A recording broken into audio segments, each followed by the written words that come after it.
बिस्मिल्लाहिर्रहमानिर्रहीम। अस्सलाम वालेकुम बहन भाइयों, बेटे और बेटियों, मैं आपका अपने चैनल पर खुशामदीद कहता हूँ। तो बहन भाइयों, आज की वीडियो का अनुमान है तकब्बर क्या है और इसके क्या नुकसान हैं। तो बहन भाइयों, आज की वीडियो आपके लिए बहुत मेहनत से तैयार की गई है। इसलिए आपको चाहिए कि पहले आप अगर मेरे चैनल पर नए हैं तो चैनल को सब्सक्राइब कर दें और बेल को दबा कर आल पर क्लिक कर दें ताकि मेरी आने वाली अच्छी से अच्छी वीडियोस आपको मिलती रहें। चलो देखते हैं इस वीडियो में कि तकब्बर क्या है और इसके क्या नुकसान हैं। उलमाए कराम ने तकब्बर की 8 वजूहात बयान की हैं। नंबर 1, इल्म। जब बंदा इल्म सीख लेता है तो इसको बाकी सब लोग कीड़े मकोड़े और जाहल लगने लग जाते हैं। वो समझता है कि इनको तो कुछ पता ही नहीं क्योंकि इन्होंने कुछ पढ़ा ही नहीं है। बड़ी कमाल की रवायत है, मन काला अना आलिमुन फहवा जाहिल। तर्जमा, जिसने कहा मैं आलम हूँ वो जाहल है। इल्म जरूर सीखें मगर सीखने के बाद किसी और को जिसने नहीं पढ़ा इसको अपने से कमतर ना समझें। अगर कमतर समझोगे तो यही तकब्बर है। दूसरी वजह इबादत। शैतान बड़ा मजदूर है, पहले तो वो इबादत करने से रोकता है। अगर आदमी इबादत करने लग जाता है तो फिर इसे तकब्बर में कैसे मुबतला करता है कि बंदा जब नमाजें पढ़ने लगे, रोजे रखे, सदके करे, तहज्जुद पढ़े, अब इसको बाकी घर वाले लोग और दोस्त वगैरह हकीर से लगते हैं। सोचता है कि मैं तहज्जुद पढ़ता हूँ, ये तो नमाज भी नहीं पढ़ते, इनको तो हमेशा काम की पड़ी रहती है। आपके पास कोई राइट नहीं है कि आप दूसरों को हकीर जाने। और जो शैतान का बड़ा खतरनाक हमला है जो इबादत गुजार को तकब्बर में मुबतला कर देता है। एक दफा एक बुजुर्ग अपने बेटे के साथ कहीं सफर पर जा रहे थे। रास्ते में मुसाफिर करना आया। बाप, बेटा और काफले वाले सो गए। तहज्जुद का वक्त हुआ तो बाप और बेटा उठे, तहज्जुद की नमाज पढ़ी। फिर बेटे ने बाप से कहा, अब्बा जान, ये कैसे लोग हैं कि कोई भी नहीं उठा तहज्जुद पढ़ने के लिए। अब अब्बा जी ने जो जवाब दिया वो समझने वाली बात है।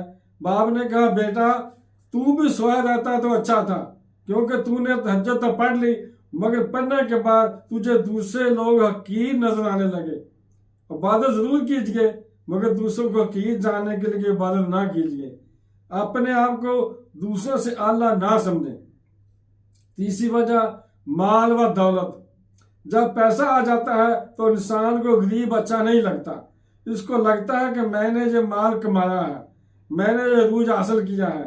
इसे ये नहीं पता कि ये अल्लाह ताला ने तुझे आज़माइश के लिए दिया है।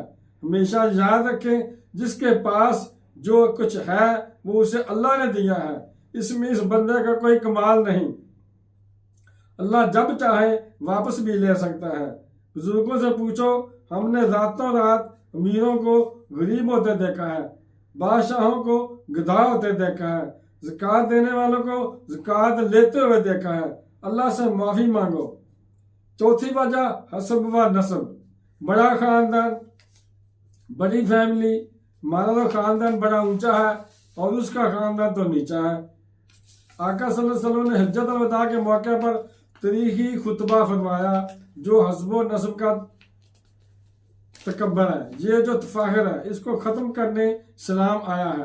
कोई कबीला किसी से अफजल नहीं। अल्लाह की बारगाह में मुकद्दम वो है जो तुम में ज्यादा मुत्तकी है।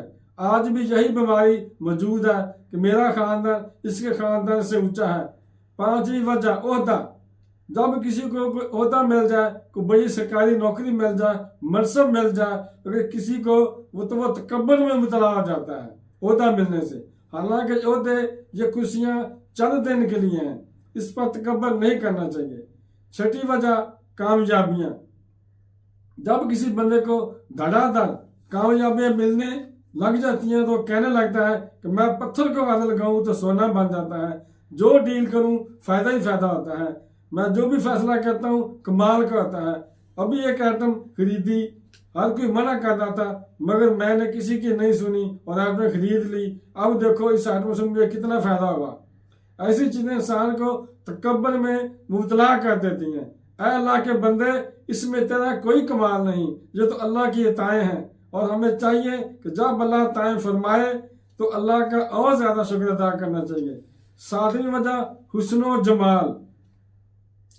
किसी को अल्लाह ने खूबसूरत बनाया है, इसके स्टाइल अजीबो गरीब हो जाते हैं, इसको कोई सांवला या काला इंसान अच्छा ही नहीं लगता। ऐ अल्लाह के बंदे, अगर अल्लाह ने तुझे दूसरों से ज्यादा खूबसूरत बनाया है तो अल्लाह का ज्यादा शुक्र अदा करो। वो तुमको काला भी बना सकता था, मगर ये तुम्हारे लिए आजमाइश है कि तुम इस हुस्न से नाजायज फायदे तो नहीं उठा रहे। मसलन नाच डांस कर रहे हो, लोगों का अपना जिस्म दिखा रहे हो, ऊंचा लिबास पहन रही हो, अपना हुस्न व जमाल दिखाकर लोगों से पैसे बटोर रही हो। जरा थोड़ी देर के लिए सोचो, इस हुस्न में तुम्हारा क्या कमाल है। ये हुस्न तो अल्लाह ने तुम्हें दिया है और अल्लाह ने इसे इसलिए नहीं दिया कि तुम इसको बेचकर लोगों से पैसे कमाओ और इन्हें गुमराह करो और खुद भी गुमराह हो जाओ और जहन्नम का ईंधन बन जाओ। ये हुस्न तुमसे अल्लाह वापस भी ले सकता है, क्योंकि तुम अल्लाह के खिलाफ काम कर रही हो। ये खूबसूरत जिस्म तुमने लोगों को बेचा तो क़यामत के दिन बदसूरती में तब्दील हो जाएगा। जब आईना देखो तो अल्लाह से दुआ करो कि अल्लाह तूने मेरा चेहरा अच्छा बनाया है, अब मेरे अखलाक भी अच्छे कर दे, मुझे अपना फरमादार बना ले। ज़ाहिर तो अच्छा है, बातन भी अच्छा कर दे। हुस्न जमाल की वजह से तकब्बुर मत करो। हमने बड़ी बड़ी खूबसूरत शक्ल वालों को बीमारियां लगने से शक्लें बिगड़ते हुए देखी हैं, बिस्तर पर पड़े हुए एड़ियां रगड़ते हुए देखा है। आठवीं वजह ताकत। आका सल्लल्लाहु अलैहि वसल्लम के पास कैसी ताकत थी और आजिज़ी कैसी थी। आठवीं ताकत, आका सल्लल्लाहु अलैहि वसल्लम फरमाया कि गुरूर करने वाला जन्नत में नहीं जाएगा। आप सल्लल्लाहु अलैहि वसल्लम फरमाया कि रोए जमीन पर जो शख्स मरेगा और इसके दिल में राई के दाने के बराबर गुरूर होगा तो दोज़ख में उसे डाला जाएगा। एक शख्स ने अर्ज की कि या रसूलल्लाह सल्लल्लाहु अलैहि वसल्लम, मैं अपनी तलवार का कब्जा खूबसूरत रखना चाहता हूँ, अच्छा लिबास पहनना चाहता हूँ, मैं सारी चीज़ें अच्छी रखना चाहता हूँ, तो क्या ये गुरूर में आती हैं? आप सल्लल्लाहु अलैहि वसल्लम फरमाया ये गुरूर नहीं है। आप सल्लल्लाहु अलैहि वसल्लम फरमाया गुरूर इसको कहते हैं कि अकड़ अकड़ कर चले और दूसरों को हकीर जाने। आप सल्लल्लाहु अलैहि वसल्लम फरमाया कि गरीबों को खालिद की नजर से ना देखो और इनको सलाम करो, यानी अपने से छोटे लेवल वाले लोगों को देखकर इनको हकीर ना जानो, अपने आप को इनसे अच्छा और अकड़ कर ना चलो। आका सल्लल्लाहु अलैहि वसल्लम फरमाया कि जो आदमी अपने कपड़ों को खुद पेंद लगा लेता है, अपने जूते खुद सी लेता है, अगर गुलाम बीमार हो जाए तो इसकी मिजाज पुरसी करता है, अपनी बकरी का दूध खुद धो लेता है, तो वह गुरूर से पाक है। ये बीमारी अक्सर लोगों में पाई जाती है कि आपको बड़ा समझना, अपने आप को बड़ा समझना। पुरानी कौमों नबियों के सामने अपने दुनियावी इल्म की वजह से इतराने लगी थी, यानी फख्र करने लगती थी, शोखियां मारती थी। हालांकि नबियों के पास तो इनसे बहुत ज्यादा इल्म था, मगर वो कौमें नहीं जानती थी।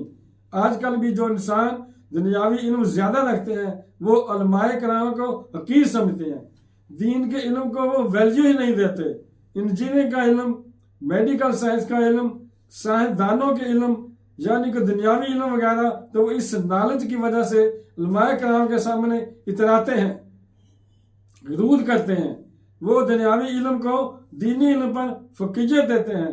हमारे लिबरल तबके को देख लें, आजकल दीन के बारे में क्या क्या कह रहे हैं कि उलमा को कुछ समझते ही नहीं, दीनी मदरसों को कुछ समझते ही नहीं, बस कॉलेजों और यूनिवर्सिटियों को बड़ा दर्जा देते हैं। पुरानी कौमें इसीलिए दबाव हुई कि वो नबियों के सामने इतराती थीं और इन्हें तंग किया करती थीं। वो समझते हैं कि खौफदा की तरफ से लोगों को बुलाना कोई काम ही नहीं है, डॉक्टर इंसान की जान में बचा सकते हैं। इन मौलवियों को क्या पता, वो ये नहीं समझते कि डॉक्टर इंसान का इलाज करके जान तो बचा सकते हैं, मगर वो भी अल्लाह, अगर अल्लाह चाहे तो। मगर डॉक्टर सारे मिलकर किसी इंसान को जहन्नम की आग से नहीं बचा सकते, मगर एक आलम इंसान को तबलीग करके जहन्नम से बचा सकता है। जो लोग मजहब को नहीं मानते, इनमें तकब्बर की बीमारी कूट कूट कर भरी हुई है।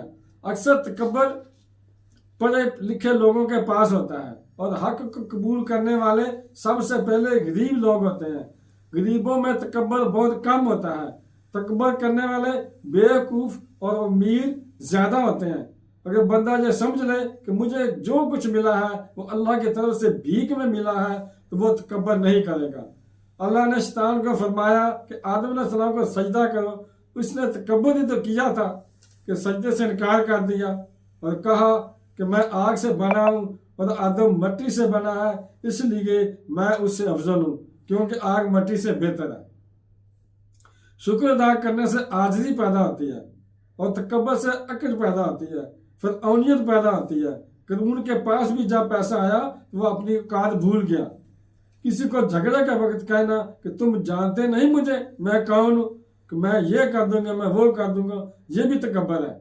बंदा जब वॉशरूम में जाए इस वक्त ये सोचना चाहिए कि मेरे अंदर कितना गंद है। जब बंदा वॉशरूम कर रहा हो तो उस वक्त की उसकी क्या सेजत होती है, इसे समझना चाहिए। अक्लमंद कभी तकब्बर नहीं होता, हमेशा बेवकूफ़ और कम अकल ही तकब्बर करता है। तकब्बर के लफ्जी मानी है कि अकबर, बड़ा, अपने आप को बड़ा समझना, हक को कबूल ना करना, अल्लाह की दी नेमतों पर इतराना। फिरौन ने अल्लाह के मुकाबले में तकब्बर किया था और गर्क हो गया। आज भी इसकी लाश मौजूद है सबक हासिल करने के लिए। मगर अल्लाह ताला शुरू से है, अब भी है और हमेशा रहेगा, और अल्लाह के अलावा हर चीज़ को फना है। अगर आप गलत हूँ फिर भी अपने आप को गलत ना समझना, ये भी तकब्बर है। जब कोई इंसान तकब्बर करता है तो अल्लाह अज़्ज़ की नज़र में कुत्ते और खंजीर से नीचे चला जाता है। लहजों में भी तकब्बर करने वाले लोग मौजूद हैं। आजिज़ी का उल्ट है तकब्बर। तकब्बर को आखिर ज़वाल है। तकब्बर अल्लाह को सबसे ज़्यादा नापसंद है। हदीस कुदसी में अल्लाह फरमाता है कि तकब्बर मेरी चादर है, अगर मेरे सिवा कोई तकब्बर करता है तो गोया कि मेरी चादर मेरे शाने से वो घसीट रहा है, तो इसके खिलाफ मेरा अल्लाह ने जंग है। तो बहन भाइयों, बेटों बेटियों, अगर आपको जो मेरी वीडियो पसंद आई है तो अगर अभी तक आपने मेरे चैनल को सब्सक्राइब नहीं किया तो लाजमी सब्सक्राइब कर लें और बेल को दबाकर आल पर क्लिक कर दें। तो मिलते हैं इंशाल्लाह अगली वीडियो में। अस्सलाम वालेकुम, खुदा हाफिज़।